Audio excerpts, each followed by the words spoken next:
Cyber थाना ने cyber ठगी के एक बड़े गिरोह का पर्दाफाश किया गया है। ऑनलाइन लोन देने के नाम पर लाखों रुपए की ठगी करने वाले 4 आरोपियों को पुलिस ने महज 6 घंटे के भीतर गिरफ्तार कर लिया है।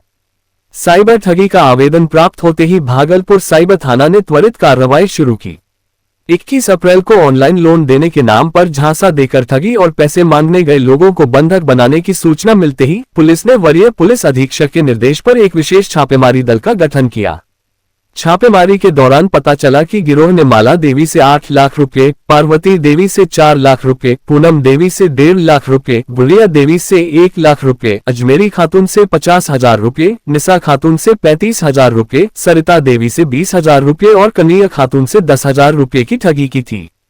तकनीकी अनुसंधान के आधार पर पुलिस ने रविशेखर, सुलेखा देवी, गुड़िया देवी और सुनीता देवी को गिरफ्तार कर लिया। आरोपियों के पास से 4 mobile phone, FRB limited of India के 42 बॉन्डर पेपर और 21 गेट पास बरामद किए गए हैं। भागलपुर साइबर DSP कनिष्ठ श्रीवास्तव ने बताया कि गिरोह के अन्य सदस्यों की तलाश जारी है और जल्द ही पूरे नेटवर्क का खुलासा किया जाएगा। उन्होंने सभी से अपील भी करते हुए कहा कि किसी भी ऑनलाइन लोन या ऑफर के झांसे में आने से पहले पूरी तरह जांच परख कर ले। कल साइबर थाना में माला देवी नामक एक महिला कंप्लेंट करने आई कि उन्हें और उनके साथ बहुत महिलाओं को बंधक बनाकर एक जगह रखा गया है और लोन देने के लिए पैसे की मतलब उगाही की जाती है, तो पैसा लेकर और लोन देने की बात की जा रही है और अभी तक उनको पैसा लोन के रूप में नहीं दिया गया। तो इस मतलब सूचना पर तत्काल हम लोग अपनी टीम को वहाँ पर भेजे और वहाँ से हम लोगों ने 7 लोगों को पीड़िता को वहाँ से बरामद किया, छुड़वाया और 4 महिला को जो कि इस तरह का कार्यक्रम में संलिप्त थी तो गिरफ्तार किया, विधिवत रूप से गिरफ्तार किया। वहाँ उनको यहाँ लाने के बाद हमें उनके बयान के आधार पर ये पता चला कि एक इसमें शख्स हैं रविशेखर नाम के, जो इस चीज़ में उन लोगों का पैसा लेकर आगे इस पैसे को कहीं पर भेजते हैं।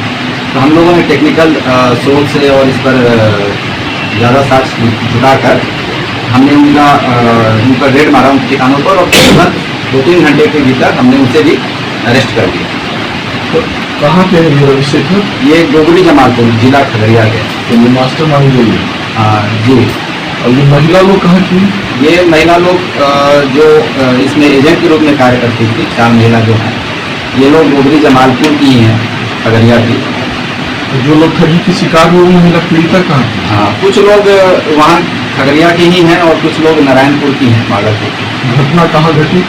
घटना ये बूढ़ानाथ मंदिर के पास एक विवाह भवन है, वहीं पर इन सभी लोगों को काफ़ी दिनों से रखा हुआ था वहीं पर। इसमें और भी अरेस्टिंग का संभावना है? हाँ, इसमें आगे अगर तक चल रही है, जांच चल रही है और साक्ष्य जुटाने की कोशिश कर रहे हैं, जिसमें और लोग भी शामिल होंगे, उसे गिरफ्तार किया। रकम कितना है ठगी का? रकम टोटल रकम तो अभी नहीं ज्ञात हो पा रहा है, लेकिन इसमें यह है कि 8 लाख से लेकर 50,000 तक की रकम है शामिल है। जितना अभी तक अनुसंधान हुआ है उसमें यह पता चला है कि इसके ऊपर भी एक क्लियर है जहाँ ये जाता था, लेकिन इसमें और भी हमें अनुसंधान करने की आवश्यकता है समय के साथ। इसमें कितने सालों से कर रहा है ये अभी 3 महीने से ये लोग महिला लोग वहाँ पर थे इस लोकेशन पर जी। तो भागलपुर को छोड़ के किसी और राज्य में भी इन लोगों का ऐसा कुछ गिरोह चल रहा था? इन लोगों का तो यहीं पर संपर्क ही पता हुआ है, आगे जब इसमें अनुसंधान होगा तो आगे जितनी जानकारी इकट्ठी होगी है तो उसमें आगे। मुजाहिदपुर थाना क्षेत्र में प्रेमी जोड़े को लेकर हाई वोल्टेज ड्रामा देखने को मिला। दिल्ली में शादी कर लौटे प्रेमी जोड़े का अपने परिजनों से आमना सामना होते ही इलाके में हंगामा मच गया। जानकारी के मुताबिक मौसम कुमारी नाम की युवती करीब 1 साल पहले अपने प्रेमी अजय के साथ घर छोड़ दिल्ली चली गई थी। वहां दोनों ने आपसी सहमति से शादी कर ली। शहर लौटने के बाद लड़की के परिजन भड़क उठे और जबरन उसे घर ले जाने की कोशिश करने लगे, लेकिन लड़की ने परिजनों के साथ जाने से साफ इनकार कर दिया और प्रेमी अजय के साथ ही रहने की जिद पर अड़ी रही। मौके पर पहुंची मुजाहिदपुर पुलिस ने स्थिति संभाली और दोनों को थाने ले आए। मौसम कुमारी का कहना है कि वह बालिग है और अपनी मर्जी से अजय से शादी की है। वहीं अजय ने भी दोनों के बीच सच्चे प्यार का हवाला दिया है। हालांकि लड़की के चाचा राजीव कुमार ने गंभीर आरोप लगाते हुए दावा किया है कि उनकी भतीजी अभी नाबालिग है और उसे बहला फुसलाकर भगाया गया है। मेरा घर खड़ा है। ये भाई मेरे पास बोला हम दिल्ली में कमा रहे थे हम। ये बोला हम आएंगे आपके पास। जी कब से? 10 महीने से 10 महीने से 10 महीने से। कैसे प्यार हुआ था? मैं अपने चचेरी बहन की शादी में आए थे, तो कुर्सी पर बैठे थे, तो हम खाना पीना खिलाने में व्यस्त थे। ये हमको गौर से देख रही थी, तो हम उतना ध्यान नहीं दिए। तो फिर ये दूसरे दिन नंबर मांगने लगी, तो फिर ये बोलने लगे बात करेंगे ऐसे करेंगे। फिर नंबर नहीं दिए तो ये अपना चाचा फोन से नंबर निकाल लिया मेरा, तो बात करने लगे। शादी कब की? शादी दिल्ली में की। क्या घटना घटा है? मेरा भाई एक लड़की से प्यार करता था। वो लड़की अपने मर्जी से, मेरा भाई बाहर में काम करता था, वो लड़की बात करते करते अपने मन से घर से भागी। मेरा भाई के साथ 1 सप्ताह पहले भागी है घर से। अच्छा, हम लोग को पता भी नहीं था। और आज के दिन स्टेशन पे उतरा वो लोग दिल्ली से, तो हम लोग को फोन किया। हम लोग आए तो हम लोग सोचे उसका माँ बाप को भी बता देते हैं। माँ बाप को बताए तो वो लोग आदमी लेके आया यहाँ पे भागलपुर स्टेशन में। मेरा भाई को मारपीट करने लगा और जबरदस्ती लड़की को घर ले जाना चाह रही है। लड़की के माँ को आप ही लोग बताएं? हाँ, लड़की का माँ को हम ही लोग बताए हैं, क्योंकि अपना वो भी जान जाओ, परेशान है, खोज रही है अपना बेटी को। किसी का भी बेटी है, इज्जत न है। क्या केस मुकदमा भी किए थे? हाँ, उसका लड़की का माँ केस करके आई है सरगंज थाना में से। बिहार चुनाव को लेकर गहमागहमी तेज है। सभी पार्टियां अपने स्तर से तैयारी कर रही है। एनडीए हो या महागठबंधन, दोनों तरफ से मुख्यमंत्री फेस को लेकर असमंजस की स्थिति बनी हुई है। एनडीए में मुख्यमंत्री चेहरे को लेकर केंद्रीय राज्य मंत्री सतीश चंद्र दुबे ने क्लियर कर दिया। उन्होंने साफ तौर पर कहा कि 1990 से 2005 बिहार में जंगल राज की स्थिति थी। मुख्यमंत्री नीतीश जी ने कंट्रोल किया। अभी नीतीश कुमार सीएम है, कल भी वही रहेंगे, चुनाव भी उनके नेतृत्व में ही लड़ेंगे। निशिकांत दुबे के बयान को लेकर उन्होंने साफ तौर पर कहा कि जेपी नड्डा ने सब कुछ साफ कर दिया है, इसके आगे नहीं बोलेंगे। राहुल गांधी भारत के नागरिक हैं या नहीं, लखनऊ कोर्ट के इस सवाल को लेकर केंद्रीय मंत्री ने चुटकी ली। उन्होंने कहा कि ये हमसे पूछने की जरूरत नहीं है, इतिहास पढ़े हैं, पता होगा आपको। उनकी मम्मी कहाँ की थी, उनके पिताजी, उनके दादा, उनके दादी, उनके नाना पर विश्लेषण कीजिएगा तो आपका सवाल आपके पास ही जवाब है। वहीं उन्होंने ये भी कहा कि बिहार में कांग्रेस की जमीर और जमीन खत्म हो चुकी है। भागलपुर पहुंचे केंद्रीय राज्य कोयला एवं खान मंत्री सतीश चंद्र दुबे ने मुर्शिदाबाद में हो रहे हिंसा और मुख्यमंत्री ममता बनर्जी को लेकर बड़ा बयान दिया है। उन्होंने कहा कि वहां के राज्य सरकार के द्वारा सोची समझी प्लानिंग के तहत घटना करवाया गया है। अगर भारत में हिंदू सुरक्षित नहीं रहेंगे तो कहां रहेंगे? वहां बीएसएफ भेजे गए हैं, भारत सरकार आगे भी इस पर फैसला लेगी। लेकिन ममता बनर्जी को मंदिर जाना पसंद नहीं है, लेकिन नमाज अदा करना उन्हें पसंद है। अगर हिंदू वर्ग से उनको इतनी ही दिक्कत है तो हिंदुस्तान छोड़कर मुस्लिम कंट्री में जाकर बस सकती है। 2005 में जंगल राज 1990 से लेकर 2005 तक जंगल राज हुआ करता था बिहार में। और एनडीए गठबंधन यानी नीतीश जी और सुशील जी की उस समय की जोड़ी लॉ एंड ऑर्डर पे बहुत काबू पाया और आज कानून का राज स्थापित है। अभी आदरणीय नीतीश कुमार जी सीएम है और कल भी वही सीएम रहेंगे। देखिए, बिहार में कांग्रेस की जमीर और जमीन दोनों गायब है। अपनी जमीन की तलाश करने में घूम रहा है, लो भटक रहा है लो। अच्छा, इतिहास आप पढ़े हैं, ये हमसे पूछने की जरूरत नहीं है। खुद एक भारत के एक नागरिक है, जिम्मेदार नागरिक है। आप उनका इतिहास पढ़िए कि उनकी मम्मी कहाँ की थी, उनके पिताजी, उनके दादा, उनके दादी, उनके नाना, इस सब पर जब विश्लेषण करिएगा तो आपका सवाल का जवाब आप ही के क्वेश्चन में है। देखिए, वहां की जो तत्कालिक सरकार है, राज्य सरकार, वो एक सोची समझी प्लानिंग के तहत ऐसा दुर्घटना करवाने का प्रयास किया गया है। और जिस ढंग से किया गया है, जिस सोच के साथ किया गया था, ये बहुत ही शर्मनाक है। अगर भारत में हिंदू सुरक्षित नहीं रहेंगे तो आखिर कहां रहेंगे? और उस समय नहीं देखा जाता है कि किस पे हम कर रहे हैं, किसी जाति पे कर रहे हैं, बस हिंदू समझ के उसके साथ ज्यादती की जाती है। वहां के लिए भारत सरकार अपना बीएसएफ भेज के शांति माहौल कायम की है और जैसे जैसे समय की जरूरत होगी, उपयोगिता होगी, उस तरह भारत सरकार करेगी। लेकिन ममता जी को मंदिर जाना पसंद नहीं है, लेकिन नमाज अदा करने को उनको पसंद आता है। अगर उनको इतनी ही दिक्कत है हिंदू वर्ग से, तो हिंदुस्तान छोड़ के दूसरी जगह जाके बच सकती है जहां मुस्लिम कंट्री है। निबंधन कार्यालय से हुई दस्तावेज चोरी के मामले का पुलिस ने खुलासा कर दिया है। 24-25 सितंबर की रात अभिलेखागार के वेंटिलेटर को तोड़कर सरकारी दस्तावेज चोरी किए गए थे। इस सनसनीखेज घटना के बाद जोगसर थाना में मामला दर्ज किया गया था। भागलपुर के सिटी एसपी के नेतृत्व में गठित विशेष टीम ने तकनीकी अनुसंधान के जरिए तफ्तीश को आगे बढ़ाया। इसी क्रम में पुलिस ने कटिहार जिले के नीमाकोल निवासी अख्तर अंसारी और सकरपुरा निवासी रोहताज खान को गिरफ्तार किया। दोनों की निशानदेही पर हाजी टोला कटिहार से भास्कर खान को भी दबोच लिया गया।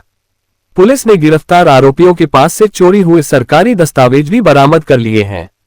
मामले में सिटी एसपी शुभांक मिश्रा ने जानकारी दी कि गिरफ्तार अपराधियों से पूछताछ जारी है और इस घटना में कई भू माफियाओं की संलिप्तता के भी संकेत मिले हैं। पुलिस का दावा है कि जल्द ही पूरे नेटवर्क का खुलासा किया जाएगा। वहीं भागलपुर पुलिस की इस कार्रवाई से जिले में दस्तावेजों की हेराफेरी से जुड़े बड़े रैकेट के उजागर होने की संभावना जताई जा रही है। दिनांक 24 और 25 की मध्य रात्रि को सितंबर 2024 में निबंधन कार्यालय के अभिलेखागार पर वेंटिलेटर को तोड़कर एक गिरोह ने वहां से रिकॉर्ड रूम से कुछ सरकारी दस्तावेज चुरा लिए थे। इसके पश्चात जोगसर में 170-24 कांड दर्ज किया गया। इसके बाद कांड की गंभीरता को देखते हुए जो पुलिस टीम थी वो बनाई गई, लगातार छापेमारी की जा रही थी। परंतु अभी रिसेंटली हम लोग को एक सूचना प्राप्त हुई जिसके आधार पर दोबारा एक टीम को एक्टिवेट किया गया और उसने जाकर कटिहार में और हमारे लोकल भी भागलपुर में भी कई जगह पर रेड करी, छापेमारी करी, जिसके आधार पर इस गिरोह का उद्भेदन हुआ है। इस गिरोह में अब तक कुल 3 अभियुक्तों को गिरफ्तार करके जेल भेजा गया है। इसके अलावा कटिहार में हाजी टोला थाना डंडखोरा में कुछ अभिलेखीय दस्तावेज भी बरामद किए गए हैं जो कि कटिहार के अभिलेखागार से चुराए गए थे। ये जो गिरोह है ये अंतर जिला गिरोह है और कई जिलों में इसने पहले ये कांड कर रखा है, जिसके बारे में उन्होंने स्वीकार भी किया है और हमको उसके संबंध में तथ्य भी प्राप्त हुए हैं। ये मुजफ्फरपुर में भी और बिहार शरीफ में भी पहले ये कांड कर चुके हैं। इसके अलावा पटना में भी इन्होंने एक बार अटेम्प्ट किया था जो फेल हो गया था। मकसद है जो अब तक पूछताछ से सामने आया है कि ये लोग इस अभिलेखों को निकाल कर इसको जो जिन लोगों से पैसे प्राप्त होते हैं या जिन लोगों से संपर्क स्थापित करते हैं और कुछ अभिलेखों को ये लोग परिवर्तित कर देते हैं, उन्हीं डॉक्यूमेंट्स को दूसरा डेटा डालकर या फिर चौहद्दी बदल कर या खाता किस्सा परिवर्तित करके। तो एक बेसिकली एक तरीके से कहीं ना कहीं भूमि माफियाओं से भी इसका जो तार है कहीं ना कहीं जुड़े हुए हैं। इसके संबंध में हम लोग आगे भी अनुसंधान करेंगे। कचहरी परिसर से एक चौंकाने वाली तस्वीर सामने आई है। यहाँ पति पत्नी के बीच घंटों तक हाई वोल्टेज ड्रामा चलता रहा। पति पत्नी को मनाने की गुहार लगा रहा था, वहीं पत्नी अपनी मां के साथ वहां से भागती नजर आई। जानिए क्या है पूरा मामला। भागलपुर के अलीगंज अंबाबाग लेन निवासी शैलेंद्र शाह उर्फ चिंटू की शादी 2011 में सुल्तानगंज राम गंगापुर की रहने वाली प्रियंका कुमारी से हुई थी। 3 बच्चों के साथ उनका जीवन सामान्य चल रहा था, लेकिन पैसे के लेन देन को लेकर विवाद ने ऐसा तूल पकड़ा कि मामला थाने और जेल तक पहुंच गया। जेल से छूटने के बाद शैलेंद्र को बड़ा झटका लगा जब उसकी पत्नी प्रियंका 2022 में अपने मायके चली गई और बच्चों को भी साथ ले गई। इसी बीच प्रियंका का अपने मुंह बोले मामा कमल पासवान से प्रेम प्रसंग शुरू हो गया। इंस्टाग्राम पर प्रियंका और कमल पासवान की नजदीकियों की तस्वीरें सामने आईं। जब शैलेंद्र ने पत्नी को घर लौटने के लिए मनाना चाहा तो उल्टा उसके ऊपर छेड़खानी का केस दर्ज करा दिया गया। इतना ही नहीं, शैलेंद्र को जान से मारने की धमकियां भी दी गई। धमकी दी गई कि अगर पत्नी से दूर नहीं रहा तो उसे काटकर ट्रेन की पटरी पर फेंक दिया जाएगा या फिर ब्लू ड्रम में टुकड़े कर दिए जाएंगे। जब शैलेंद्र को कचहरी परिसर में पत्नी प्रियंका दिखी तो वो उसे मनाने की कोशिश में जुट गया, लेकिन प्रियंका अपनी मां के साथ वहां से भागती नजर आई। घंटों तक चले इस हाई वोल्टेज ड्रामा को देखने के लिए भारी भीड़ जमा हो गई। ड्रामा चल रहा था। अभी जब हम सास का गोल पकड़े तो वो हमको मारने उठे, कहा कि तुम यहाँ कोई नहीं है तो मत आ जाओ, कोई लेना देना, तुम मेरे पिताई के छेड़खानी किए, हम कुछ नहीं किए। और बच्चे से भेंट करने गए, बोले टीचर का नंबर दो, हम पैसा पेमेंट करेंगे, पढ़ाता है। ये पत्नी कहाँ है? सुल्तानगंज में रहता 3 साल से। छोड़ दिया है? हाँ, 2 लाख नगद और सब जेवर लेके गया है। हाँ, कोर्ट में मामला चल रहा है। कोर्ट में मामला चला, डॉक्टर साहब फैमिली कोर्ट में। फोटो दिखा रहे थे आप? हाँ, वो लड़का और लड़की है। कमल पासवान, छोटू पासवान, उसका रिश्ता में मामा लगता है बगल का। ये देखिए, ये फोटो देखिए सर। मामा से ही प्यार कर रहे हैं? हाँ, अब क्या करिएगा? तो हमको फैसला चाहिए, नहीं तो हम आत्महत्या कर लेंगे। इसका जिम्मेवारी उसकी माँ और मेरा दोनों साला, मेरा दोनों सरोज और वो लड़का होगा।